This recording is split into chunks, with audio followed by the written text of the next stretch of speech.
Hey, hey, hey! Welcome to Philopod, a podcast about anything and philosophy.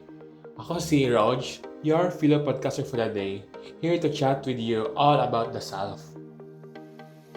Wow, parang malalim itong topic na to ah. But don't worry guys, I'm here to share my point of view. Let's talk, let's chill, here at Philopod. Magandang araw sa inyong lahat. Thank you for tuning in to Philopod. Once again, this is Raj, your Philo podcaster for today. And let's brace ourselves for another fruitful discussion here at Philopod. Para sa ngayong episode, we'll dive deeper into the topic of the self. Selfie ba? Joke hindi. As usual, we want you, our avid listeners, to mag-participate dito sa discussion natin and ask questions about the topic at hand. Earlier, nag-tweet ako using my Twitter account at RajJr2, asking you guys to ask me questions about the self. Now, it's time to answer this question in our segment. Itanong mo. So, we choose 3 questions out of the entries that we got from you guys, and it's time for me to answer some of them. Now, into the first Itanong Mo question. Take this case study. You name your phone Babe. Babe has been beaten down drastically over the years to the point that you had to replace all of Babe's parts. The screen, the buttons, the casing, and anything else. Even your SIM card has to be replaced. After all of these changes, is this still your Babe? Thank you, viewer, for that interesting question. This question takes us straight to the philosophical realm, echoing the ancient paradox known as the shape of Theseus. Now, tingnan natin to through the lens of Charles Peirce's pragmatism. Kung si Babe, even after all of that part replacements, still served as your personal phone and continues to function in your daily life, it remains Babe.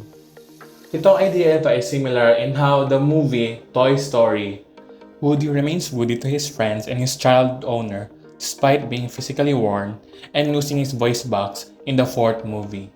Now let's consider John Paul Sartre's existential philosophy. Just like how Walter White from Breaking Bad wrestles with his dual identities, a high school chemistry teacher and a drug dealer, we too grapple with the identity of Babe. By replacing its parts and maintaining its name, we attempt to retain its authentic self. Finally, from the perspective of the we concept of relationships, Babe can be seen as a significant part of our network of relationships. Despite being an inanimate object, it carries weight to our interaction with it. In Game of Thrones, Jon Snow evolves through his various roles, yet he remains Jon Snow because of his established relationships and roles. Similarly, Babe, despite all of the replacements, continues to hold its place in your life. So, to sum it up, Babe is not just a phone, but an object entwined with personal experiences and memories. Just like the diary of Tom Riddle in Harry Potter that contains part of his soul in his past. Therefore, if Babe continues to trigger a sense of personal identity, familiar utility, and relational continuity, then, philosophically speaking, it is still indeed your Babe. How about you guys? What are your opinions? After all of the changes, would it still be Babe? Tweet your answers and use the hashtag PhiloPodSelf. With that, let's move on to our second question. If the mind is non-physical and the body is physical, how does the phrase mind over matter make sense? Or does matter over mind make more sense? Explain your answer. The eternal debate. These questions takes us deep into the heart of philosophy, exploring realms of dualism, idealism, materialism, and physicalism. To unpack the phrase mind over matter, let's consider our discussions from the section Sensation and Perception and the Perceiving Self. We learned that our perception of reality might not always align with its actual nature, which suggests that the influence of the mind over physical matter. Remember the metaphor, Hall of Mirrors? Just like one's reflection can deceive, so can our minds distort physical realities. An excellent pop culture example of this is the film The Matrix, where Neo, the protagonist, learns to manipulate the perceived reality of the Matrix, showcasing mind over matter. On the flip side, the phrase matter over mind draws from How to Become One, Aristophanes, and the section on loneliness, love, and relationships. The idea that physical bodies seek their other halves or shared identities underscores the impact of the physical world on our mental state. Just think about the influence of social media, where exposure to picture perfect lives can trigger feelings of envy and jealousy. A clear instance over matter over mind.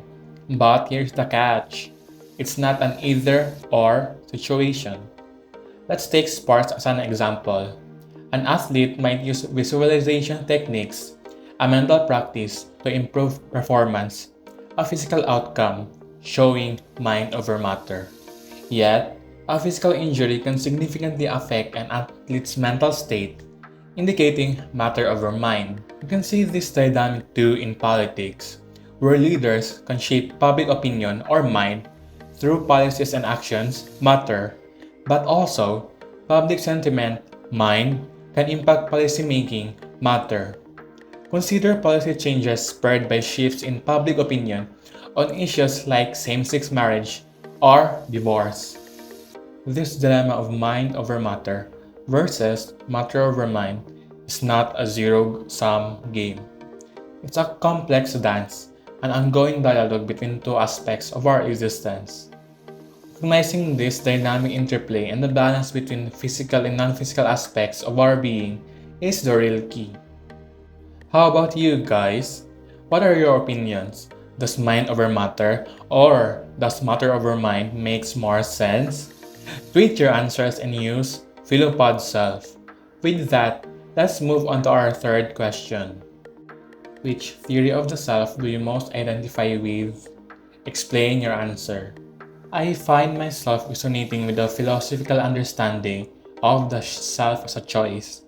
This view of the self, expressed by thinkers like Sartre and Nietzsche, is reflected in each decision we make and in each action we take that mirrors our perception of who we are or who we wish to be. Consider the sprawling landscape of social media. It is a maze where we all curate our self-image, a blend of reality and aspiration, a perfect embodiment of Nietzsche's idea of becoming who you are. Our Instagram or Twitter feeds serve as digital canvases of our choices, and in this space, we see Nietzsche's concept of will to power play out. Yet, as we present our lives on these platforms, the paradox of our existence as expressed in Sartre's being and nothingness comes to force. We're always in the process of being, creating, and recreating our identities based on our choices and circumstances. This fluid concept of the self is also evident in the political realm, where politicians and leaders continually redefine their identities to meet their constituents' expectations or manipulate public sentiment. In pop culture, take a series like Game of Thrones. Characters like Jon Snow are consistently molding and reshaping their identities based on their choices, giving life to the concept of the self as a choice. Similarly, the music industry, artists like David Bowie, Madonna, or even Billie Eilish epitomize this continuous process of self-creation and self-definition. Their work in public personas manifests the transformative power of choice and the fluidity of identity. Even in sports, athletes like Serena Williams or Cristiano Ronaldo redefine themselves, their game, their persona, their legacy, underscoring the self as a choice as a constant evolution. In essence, I see our world in flux, with individuals carving their paths, writing their stories, defining and redefining themselves with each choice they make. We are all works in progress, and the beauty of our lives lies in this act of becoming. And that's a comforting thought, isn't it? The realization that we possess the power to choose who we are and who we want to become. As Sartre says, we are our choices. How about you guys? Which theory of the self do you most identify with? Tweet your answers and use the hashtag Philopod self. But before we say goodbye, let's now move to our final segment, Ano Ngayon? Given the many theories of the self, which do you think most closely resembles a Filipino outlook on the self? Or do you think none of these theories satisfy the criteria for how we view ourselves as Filipinos? First off, let's appreciate that Filipino identity, like any other culture, is layered and complex. An essential feature often linked with this culture is kapwa, the idea of a shared identity or interconnectedness. This concept of kapwa suggests a strong social orientation that values relationship over individual pursuits. This viewpoint resonates significantly with the second theory of the self, as shared in the Aristophanes tale in the Plato's Symposium, which sees the self as people together rather than as separate individuals. This is beautifully echoed in Filipino values like bayanihan, the collective effort of a community to achieve a common goal. For example, in the popular TV series Ang Probinsyano, here the protagonist, Cardo Dalisay, finds his strength in the bonds he forges with his family, friends, and community. Contrary to Sartre's proposal, these relationships are integral to his identity and not obstacles to self-realization. Filipino pop culture also reflects this communal aspect. The success of groups like SB19, the first Filipino boy band to make it on the Billboard charts, bears testament to the power of shared identity in shaping the Filipino self. Their close bond as a group resonates with their fans, reflecting the relational aspect of the Filipino self. In politics, the concept of utang na loob or debt of gratitude often sways voting behavior, where voters support candidates not based on their individual merits but because of familial or regional ties. While this behavior may be problematic from a government's perspective, it underscores the importance of relationship in defining the self with Filipino culture. Additionally, during times of adversity, such as natural calamities, social media platforms like Facebook, TikTok, and Twitter abound with examples of Filipinos rallying together, demonstrating that the communal self overshadows individualistic pursuits. However, it would be simplistic to confine the Filipino self to just one theory. Elements of the first theory, the us versus them perspective, also appear in some contexts. For instance, regionalistic attitudes can sometimes create divisions among Filipinos, emphasizing the us versus them dichotomy within the culture itself.